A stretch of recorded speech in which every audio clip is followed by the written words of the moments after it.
KCR కనిపిస్తలేడంట. గజ్వేల్‌లో wall పేపర్‌లు వెలిసినాయట. కేసీఆర్ కనిపియడు. వాళ్ళకి party నేతలకే కనిపిస్తలేడు. ఇక గజ్వేల్ ఓటర్లకి ఏడ కనిపిస్తాడు. ఆయన కనిపియడు. మీరు ఎంత చేసినా ఆయన ఎప్పుడు కనిపియాలనుకుంటేనే కనిపిస్తాడు. దేవుడు దర్శనం ఆయన ఇయ్యాలనుకున్నప్పుడే ఇస్తారు. మీరు ఎంత కోరినా ఇయ్యరు. మొత్తంగా అయితే గెలిచిన క్షణం నుంచి గజ్వేల్‌కు రాలేదు. గజ్వేల్‌కి ఎందుకు రాలే అంటే ఫామ్ హౌస్‌కు చాలానే సార్లు వచ్చిండు. ఇంకా పదవి పోగానే బాధలో బాత్రూంలో జారిపడి కాలు విరిగిపోయింది. సారు కారు 16 ఎక్కడ పరారయ్యాడో ఎలా ఉన్నారో తెలియడం లేదు. కేసీఆర్ కనిపిస్తే ఎమ్మెల్యే క్యాంప్ ఆఫీస్‌లో సంప్రదించండి అని అందులో ఒక లెటర్ అయితే ఏసిరట.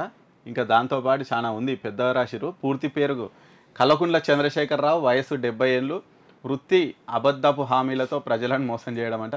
అధికారం కోసం ఆరాటం కోసం కుటుంబం కోసం పోరాటం. ఓకే.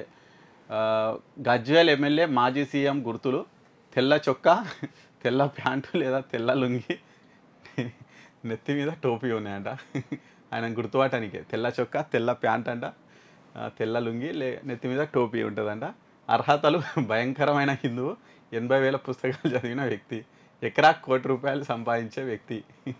కేసీఆర్ ఆచూకీ తెలిపిన వారికి తగిన బహుమానం ఇవ్వబడునని పోస్టర్లలో రాసి మొత్తంగా గజ్వేల్లో అతికిస్తురట. ఓకే. ఇది ఇంక దీని మీద ఎక్కువ ఏం చెప్పొద్దు. ఎందుకంటే వాళ్ళే మొత్తం చెప్పుకున్నారు.